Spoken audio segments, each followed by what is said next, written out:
Bonsoir à toutes et à toutes, ravi de vous accueillir pour ce nouveau rendez-vous de Libre Ensemble. Libre Ensemble, Catherine Ax, Jacques Nizan. Et je suis ravie aujourd'hui de recevoir l'essayiste et homme politique Raphaël Glucksmann. Aujourd'hui, bonjour. Bonjour. Raphaël Glucksmann. Alors, on ne vous présente plus, on dit toujours ça, mais je le fais quand même. En 2018, vous lancez le parti Place Publique, puis à la tête d'une liste réunissant Place Publique, le Parti Socialiste et Nouvelle Donne. Vous êtes élu aux élections européennes de 2019 et aujourd'hui, vous siégez comme député et vice-président de la sous-commission des droits de l'homme du Parlement européen. On en reparlera. Et vous êtes là aujourd'hui pour nous parler de votre dernier ouvrage, Lettre à une génération qui peut tout changer. Alors vous dites qui va tout elle changer. peut et elle va. Non seulement elle peut, mais elle va le faire. Parce que vous dites dans ce livre que vous les avez vus à l'œuvre, ces jeunes-là, et vous tordez le cou un peu à tous les adultes qui appliquent la double contrainte, la double bind, là, comme vous dites, entre tout est votre faute, mais en même temps, vous n'y pouvez rien, allez-y, changez tout. Qu'est-ce que vous avez vu? Comment les avez-vous vus à l'œuvre, ces jeunes-là? Et pourquoi vous leur faites une lettre? Vous leur écrivez cette lettre? En fait, j'en peux plus de ce discours fataliste qui dit voilà, on ne peut rien changer, et de toute façon la jeunesse est apathique, elle est individualiste, elle s'investit plus en politique, elle veut plus rien faire de sa vie dans le domaine public, et elle est au fond rivée sur ses écrans complètement narcissique à prendre des selfies toute la journée. Et moi, c'est pas du tout l'expérience que j'ai. Moi, l'expérience des combats que j'ai, eh bien, c'est que des centaines de milliers de jeunes prennent à bras-le-corps une cause dont personne ne voulait parler, par exemple la déportation des Ouïghours dans les camps de concentration en Chine, et l'imposent dans le débat public, ou alors sur la question climatique. Et ce que je vois partout où je vais et partout où je mène des combats, eh bien, c'est la mobilisation d'une génération qui a 20 ans, qui a 25 ans, qui parfois a 30 ans, mais qui est née dans un monde en perspective d'effondrement, qui est née dans un monde tragique, et qui finalement est beaucoup plus investie, beaucoup plus puissante politiquement que ma génération à moi, où, en gros, moi, quand j'avais 20 ans, on me disait « t'as le choix entre Juppé et Jospin, et ça sera le grand choix ». Bon, franchement, vous jouez pas votre vie en votant Juppé ou Jospin. Enfin, on peut préférer l'un ou l'autre, mais c'est pas une question du ou de mort. Et aujourd'hui, les questions qui se posent, c'est effondrement climatique ou sauvegarde du monde, c'est plonger dans un modèle autoritaire ou régénération de la démocratie. Enfin, c'est des questions qui sont profondément tragiques. Et ces jeunes, je crois, vont faire irruption dans le débat public. Je les ai vus à l'œuvre et je pense qu'ils ont l'énergie, la volonté et aussi la naïveté, en un sens, parce que moi, c'est une valeur que j'admire, la naïveté qui manque à nos dirigeants qui sont en fait revenus de tout sans avoir été vraiment nulle part, quoi. Vous le dites, ce qui a été un tournant, c'est cette rencontre avec un petit groupe ouïghour qui est venu dans votre bureau au 11e étage du Parlement européen vous interpeller sur cette cause sur laquelle tout le monde faisait silence, dont personne ne parlait. Moi y compris. Oui, bien sûr. Et donc moi, quand j'ai été élu au Parlement, je me disais, mais bon, parce que j'ai pas envie de devenir un politique comme les autres, et donc je me disais, ok, ce que je peux faire, c'est être la voix des sans-voix dans les institutions. Et donc j'ai reçu comme ça des délégations de gens qui étaient persécutés, dont personne ne parlait. Et à un moment, je reçois une délégation de membres de la diaspora ouïghour, dont certains rescapés des camps chinois. Et en fait, pendant ce rendez-vous qui devait durer 1 heure et qui en a duré 4, il y avait, je sais pas, j'ai découvert l'ampleur du crime, depuis la stérilisation des femmes jusqu'à la réduction en esclavage, la déportation massive, la destruction des mosquées, enfin, tout ce qui fait un crime contre l'humanité. Et pendant tout le rendez-vous, je me suis dit, mais c'est quoi ce décalage entre le crime, la nature du crime que j'ai sous les yeux, et le silence absolu, y compris le mien, qui règne en Europe. Et donc, à la fin de ce rendez-vous, j'étais tellement ébranlé par ce décalage-là qu'en gros, j'ai appelé mes amis écolos, socialistes, et tout ça, et je leur ai dit, bon, on va faire quelque chose. Et là, la réaction spontanée des gens, c'est de dire, ah ouais, c'est horrible, et ensuite de dire, mais qui va s'intéresser aux Ouïghours? Les gens ne vont pas s'intéresser. Non, mais c'est qu'en fait, les élites politiques et médiatiques avaient décrété que les gens ne pouvaient pas s'y intéresser. Et donc, c'est pour ça que les grands médias n'en parlaient pas. Parce qu'a priori, les téléspectateurs et les auditeurs, ils s'en foutaient, c'était trop loin. Et les politiques n'en parlaient pas parce qu'ils pensaient que les électeurs s'en foutaient. Et donc, ce qu'on a réussi à faire grâce à ces jeunes, grâce à ces centaines de milliers de jeunes français et belges, d'ailleurs, vraiment, c'est dans l'espace francophone, puisque moi, je parle français, mais on a réussi à imposer ce thème et à montrer qu'en fait, les gens ne s'en foutaient pas, qu'un crime contre l'humanité pouvait intéresser l'humanité tout entière, et que finalement, tout ce qu'on disait sur les droits de l'homme, c'est dépassé, toute cette rhétorique universaliste est morte, eh bien, c'était complètement faux et que l'alibi, les gens ne s'y intéressent pas, a volé en éclats sous les coups de boutoir de ces jeunes-là. Grâce aux réseaux sociaux aussi. On fustige toujours les réseaux sociaux, mais là, votre ami et collaborateur vous dit on va faire passer ça, un message sur Instagram, sans photo, rien que du texte, et tu vas voir que ça va marcher. C'est mon côté vieux con, c'est que quand il me dit ça, moi je regarde, je fais on va pas mettre des couchers de soleil pour faire passer des messages. Eh ben si. Eh ben ça marche. On n'a pas mis de couchers de soleil, mais par contre on a mis juste des phrases et un que du texte, parce que sur un réseau d'images on met que du texte, mais en fait le pari qu'on avait, c'était de dire ces jeunes qui sont sur Instagram vont s'emparer de la cause et devenir acteurs de nos campagnes. Ce qui s'est passé. Et ce qui s'est complètement passé. C'est-à-dire que dès le début, il y a des dizaines de milliers de gens qui se mettent à interpeller leurs élus. Et ensuite, on voit en février 2020, il y a un moment hyper important, c'est en fait un think tank australien qui s'appelle ASPI, qui sort la liste des grandes multinationales qui bénéficient, via leurs fournisseurs chinois, des esclaves ouïghours dans leur chaîne de production. Donc vous avez en gros toutes les marques qui structurent votre quotidien, eh bien, ils ont des ramifications avec les camps chinois. Et on se rend compte que, par exemple, pour fabriquer une chemise Zara ou pour fabriquer une chaussure Nike ou Adidas, à ce moment-là, eh bien, il y a des esclaves dans les camps qui sont mis à disposition et qui travaillent gratuitement, comme des esclaves. Oui, c'est ça. Ouais, exactement. C'est le coût de production le plus bas possible, l'esclavage, si on est honnête. Et fabriquent vos chaussures et tout ce qui est dans votre armoire. Et donc là, on décide d'interpeller ces marques et d'aller après ces 80 marques, il y avait 80 marques qui étaient listées, l'une après l'autre, de les interpeller et de les obliger, par la pression, à changer leur chaîne de production. Et là, tout d'un coup, des centaines de milliers de jeunes se mettent à attaquer. La première, on a fait dans l'ordre alphabétique, c'était Adidas.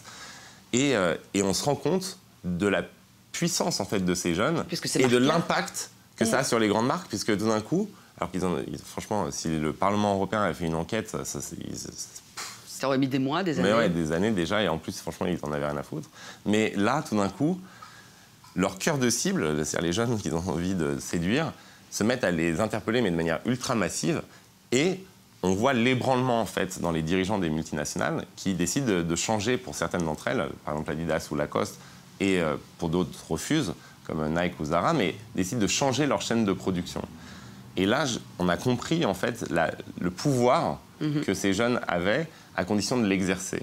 Et c'est vraiment le sens du livre, en fait. J'essaye de leur dire, bien sûr que chacun d'entre nous, on a une voix qui nous dit à quoi bon, qui suis-je pour agir, finalement, face à une multinationale, qu'est-ce que je peux changer, moi, face à un État comme la Chine, qu'est-ce que je peux changer.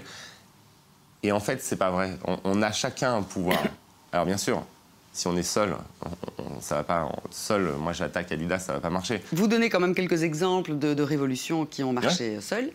Mais seul par l'exemple. C'est-à-dire qu'en fait, ce qui est fascinant et ce que les partis politiques n'arrivent pas à comprendre, parce qu'ils n'ont pas la mentalité pour le capter, c'est qu'en fait, les nouveaux mouvements insurrectionnels, démocratiques qui ont réussi dans le monde, depuis les révolutions de couleur à l'Est, les révolutions arabes ou les mouvements de contestation de certaines politiques, eh bien, tous ces mouvements fonctionnent sur le même principe, c'est-à-dire qu'il n'y a pas un parti, un leader, c'est vraiment un moment de surprise où les gens ne sont plus simplement des gens qui suivent un chef, mais sont les acteurs de leur propre vie. C'est-à-dire qu'en fait, ils disent à un moment, je ne consens plus à l'autorité, je vais dans la rue, je me manifeste. Et il parle vrai. Et je suis présent.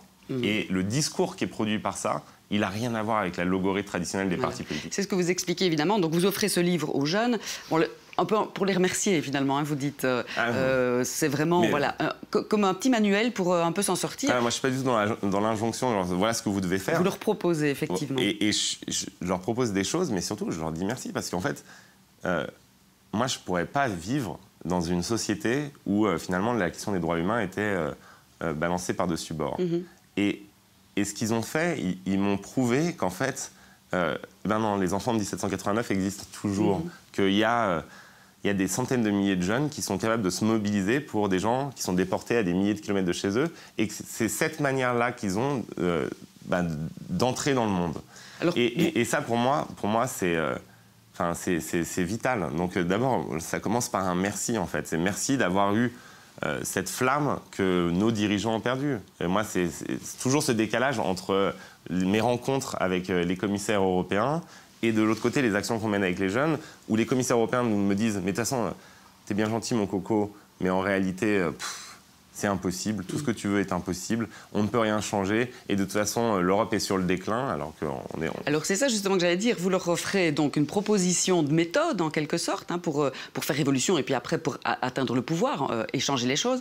Et puis vous leur expliquez d'abord dans quelle pièce ils jouent, finalement, cette Europe. Et alors c'est marrant parce que vous avez une belle formule. Vous dites que l'Europe a une terrible gueule de bois, après 5 siècles de cuite, et que c'est épouvantable et qu'on en est arrivé là pour ça. Pourquoi, à votre avis, cette Europe a 5 siècles de cuite derrière elle? Vous savez, c'est dans la pièce Cinna de Corneille, il y a Auguste qui, à la fin, pardonne au traître qui a voulu le renverser et qui dit « Je suis maître de moi comme de l'univers ». Et ça, c'est la baseline de la civilisation occidentale pendant 5 siècles. C'est-à-dire qu'on était dans une quête de puissance, justement, de maîtrise, de souveraineté totale sur l'ordre du monde. Ça a donné... des choses extraordinaires, ça a donné aussi le colonialisme, ça a donné le communisme le plus totalitaire, enfin ça a donné des choses horribles. Mais le cœur de l'être européen, depuis la modernité, c'était justement cette quête de puissance. Et on a vu à quelle aporie ça conduisait. Et donc, on a vécu, là, depuis 40, 50 ans, dans une sorte d'immense gueule de bois, où finalement, à la démesure et à l'hubris, a succédé... La prostration et la haine de soi. Et ce que j'essaye de dire, c'est que... Et le manque d'épopée, vous dites le peuple français est un peuple d'épopée, de récits. Il n'y a plus de récits ni français, ni européens, finalement. Bien sûr, on s'est toujours vécu comme étant l'avant-garde de l'humanité en France. Alors des fois, c'est un côté ridicule, d'autres fois, un côté très noble. Mais fondamentalement, on avait un sens, on avait un destin épique à réaliser. Et aujourd'hui, on n'en a plus. Et donc, c'est ça la déprime française en particulier, parce qu'on était encore plus imbu de notre propre récit que les autres, mais européenne en général. C'est-à-dire qu'en fait, quel est le sens? On ne sait plus. On ne sait plus pourquoi on est là. Et donc, moi, ce que j'essaie de dire, c'est qu'en fait, bien sûr qu'il faut tirer les leçons des immenses fiascos et crimes de la destinée européenne, mais on ne peut pas vivre sans destin et sans sens. En particulier, à la limite, si tout allait bien... Ok, on pourrait vivre dans la médiocrité et se dire qu'on n'a pas de sens et que finalement, ce qui compte, c'est le bonheur individuel. Mais là, tout ne va pas bien. Il y a des traités de développement personnel tous et on serait tous très contents, on ferait des régimes et on serait parfaitement sains et équilibrés, et on teindrait nos cheveux et ça serait extraordinaire, ce serait l'alpha et l'oméga de nos existences. Enfin, la vérité, c'est que, et les jeunes le savent plus encore que les autres, c'est qu'on vit dans un monde qui ne peut pas permettre cela. Parce qu'en fait, la perspective, c'est quoi? C'est pas un truc plat.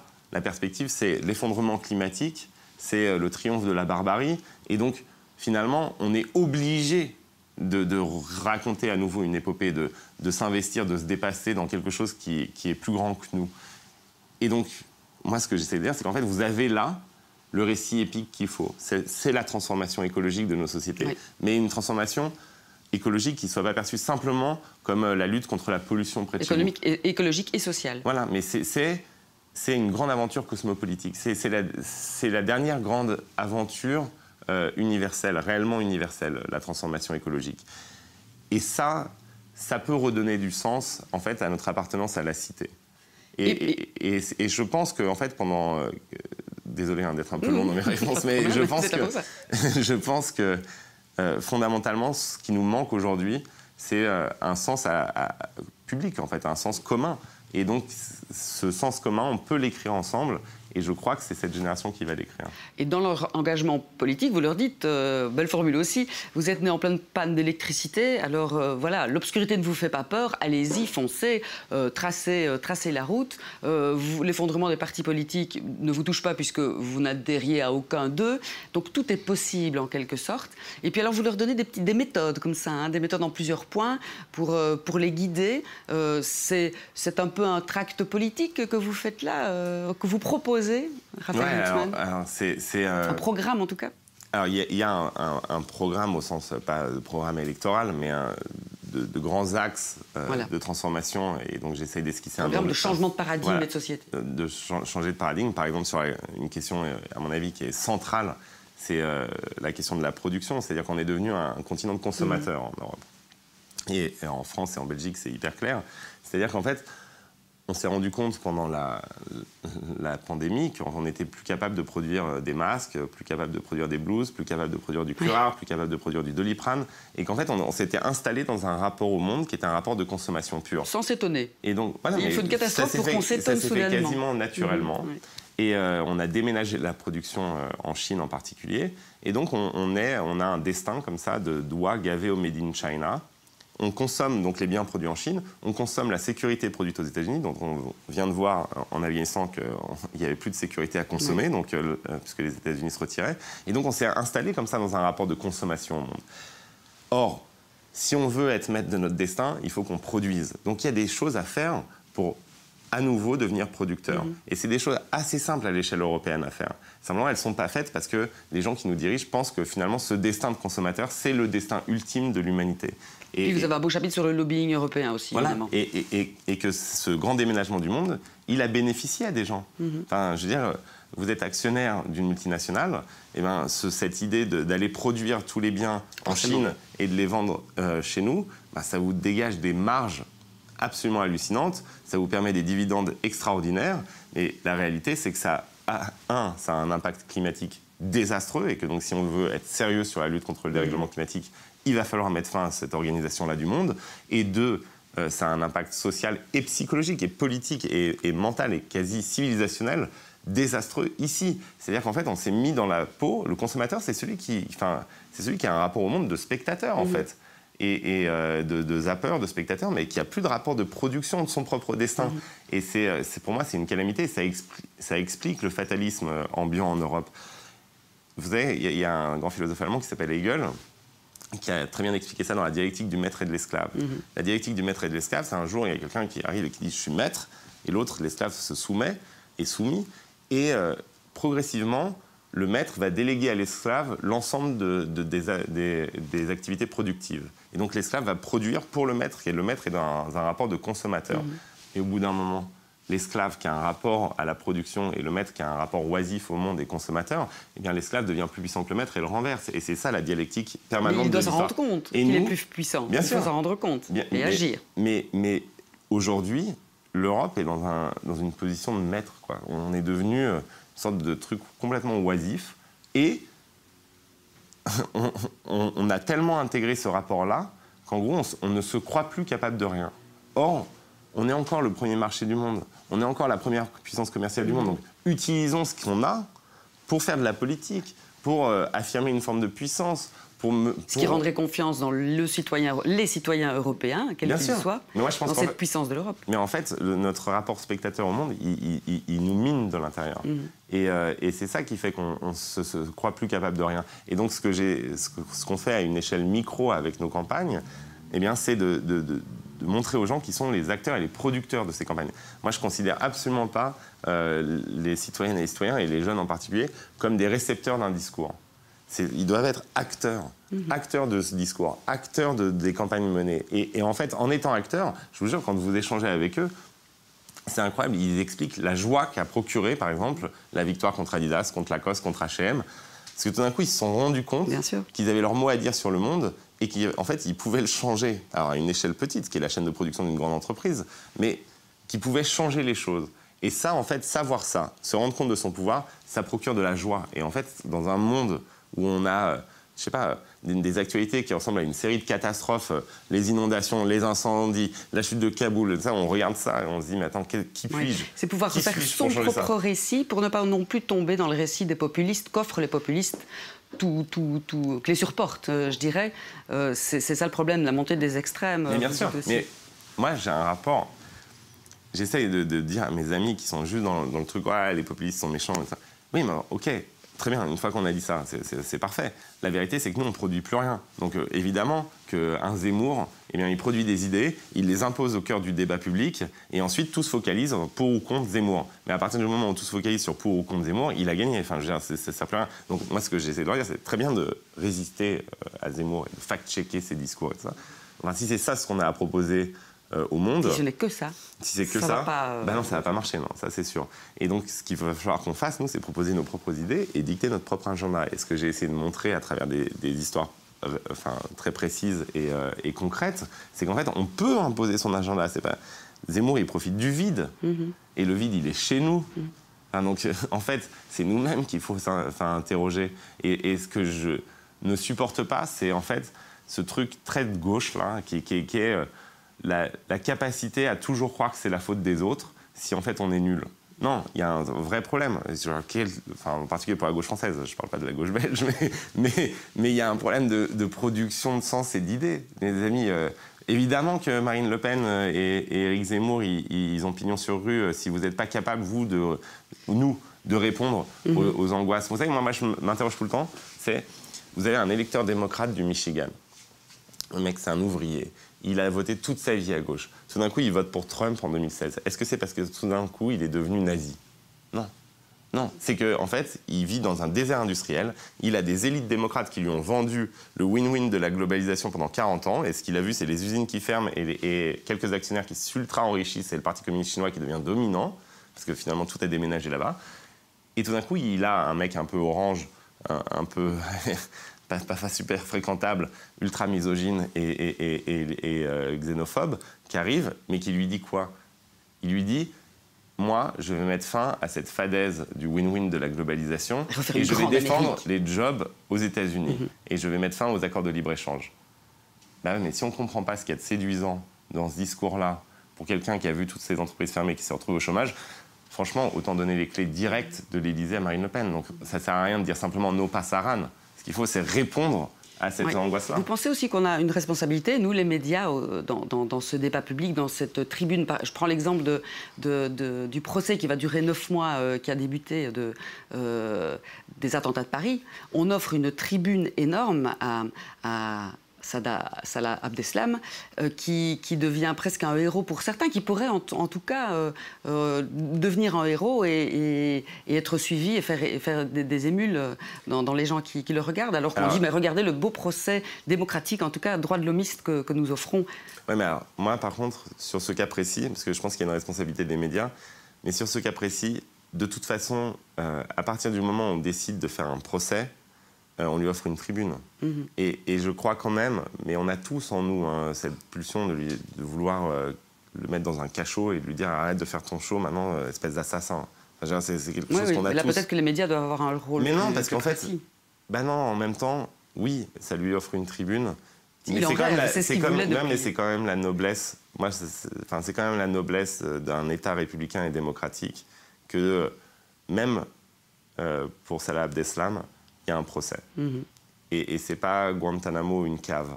Oui. C'est un procès. Alors, franchement, c'est ultra frustrant, parce que ce mec est un monstre qui a tué ou qui a fait tuer 130 personnes, qui allait à des concerts ou à une terrasse de café, et que, fondamentalement, on ne supporte pas de le voir comme ça. Mais c'est un effort sur soi qu'il faut faire. Et ça, franchement, il n'y a pas de critique des médias à avoir ou de critique de la justice. On a fait le choix de la justice. Et vous ne pensez pas que ce n'est pas dangereux? Vous pensez pas? En même temps, ça montre qu'à la fin, c'est la justice qui compte et qui passe, quoi. Donc, bien sûr, mais les gens qui sont fascinés par son show minable lors de son procès, franchement, on était déjà mal parti avec eux. Donc, je ne crois pas que ce procès va créer des émules et vraiment diffuser sa parole. Je pense au contraire que c'est la noblesse. Par contre, il y a une responsabilité des médias, effectivement, dans la pauvreté du débat public. Mais je pense que c'est trop facile pour les politiques de dire qu'il y a une responsabilité des médias. Parce qu'en réalité, il y a d'abord une responsabilité de l'offre politique et du récit politique. Enfin, si les politiques lisent plus de livres, moi, je sais pas, qu'est-ce que vous voulez faire? Vous pouvez avoir un média, c'est super. Vous invitez des gens, si les mecs, ils ont lu 57 enquêtes d'opinion de l'IFOP, mais qu'ils n'ont jamais ouvert Victor Hugo, à la fin, ils parleront avec une langue très pauvre. Et finalement, l'appauvrissement du débat public, c'est d'abord le leur. Alors, vous reproposez, on le disait, aux jeunes de ressaisir, de reconstruire la cité souveraine, démocratique, républicaine et écologique. C'est cet humanisme écologique qui sera notre monde de demain, notamment puisque nous sommes ici dans une émission de la laïcité, consacrée à la laïcité, une laïcité à la française. Vous dites c'est le cœur, le fondement de notre République, cette laïcité-là. C'est en reprenant ces bases-là qu'on pourrait s'en sortir.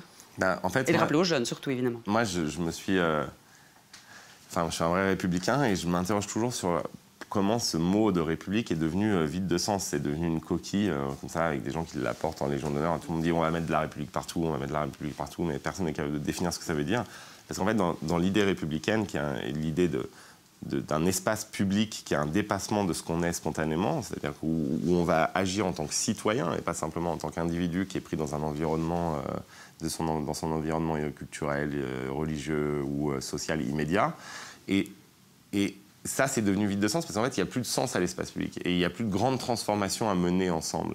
Et je suis, moi, convaincu que ce qui va redonner du sens à l'idée de République, à l'idée d'espace commun qui nous dépasse, eh ben, c'est la transformation écologique. Parce qu'en fait, pour qu'une République existe, il faut qu'il y ait une perspective tragique, il faut qu'il y ait il faut qu'il y ait un risque qui nous oblige à sortir de nous-mêmes pour pouvoir lui répondre ensemble. Et il faut qu'il y ait un récit qui soit un récit aussi joyeux, parce que la transformation écologique, honnêtement, c'est, enfin, je sais pas, retrouver de l'agriculture dans les pourtours des villes, manger des choses qu'on connaît, qui sont produites près de chez nous sans produits chimiques, c'est quelque chose de joyeux, si on arrive à faire ça à l'échelle d'une nation entière. Et donc, ce mix entre la tragédie et quelque chose qui est très satisfaisant, en fait, à mener comme transformation, je crois que c'est ça qui va redonner du sens à l'idée de République. Mais alors, dans ce cas-là, il ne faudra pas que l'écologie, ça se limite à quelque chose d'une polémique sur les arbres de Noël ou je sais pas quoi. On s'est rendu compte aussi que l'écologie et l'humanisme, la santé était circulaire, qu'elle ne faisait qu'un. Bien sûr. Cette pandémie nous a appris qu'effectivement, tout était lié. Bien sûr. Et puis surtout, moi, ce que je trouve absolument enthousiasmant là, dans ce qu'il y a devant nous, c'est que on va revenir aux sources de l'humanisme, mais on va le redéfinir. Parce qu'en fait, l'humanisme européen, ça a été la solitude extraordinaire de l'homme qui remplace Dieu. Donc en fait, au principe de l'humanisme, il y a tout d'un coup cet homme, Dieu est parti, il y a l'homme qui arrive, et l'homme est face à la création comme Dieu au premier jour. Et il se sent maître et possesseur de l'ensemble du monde et de la nature, et il a eu un rapport illimité au monde. Et là, on va redéfinir un humanisme, c'est-à-dire que moi, je crois toujours à cette notion d'humanisme, à cette notion de solidarité humaine, mais en intégrant les limites et en intégrant un rapport au monde vivant qu'on habite. Et finalement, je veux dire, c'est à la fois très flippant, hein, le monde dans lequel on est. On a l'impression que les principes sur lesquels repose notre civilisation sont branlants et dangereux, et en danger, mais c'est aussi extraordinaire. Enfin, je veux dire, on a un stylo là pour écrire un nouveau rapport au monde, un nouvel humanisme, et c'est pour ça que voilà, il faut dépasser la petitesse du débat politique traditionnel et se dire qu'en fait on a devant nous une grande aventure collective. Et ceci en était la préface. Ceci en était la Raphaël préface. Glucksmann, que vous adressez aux enfants de 1789, d'hier, d'aujourd'hui, nous autres aussi, parce qu'il n'y a pas que les jeunes qui doivent agir, il faut évidemment les soutenir, et vous êtes là pour le faire. Voilà, aux éditions Alary, Lettre à la génération qui va tout changer. Merci beaucoup, Raphaël Glucksmann, pour vos actions et puis votre engagement. Ravi de vous avoir reçu. Voilà, on se retrouve dans une autre édition la semaine prochaine de cette émission Libre Ensemble, en quête de sens. Merci de nous avoir suivis. À très bientôt. Au revoir. Au revoir.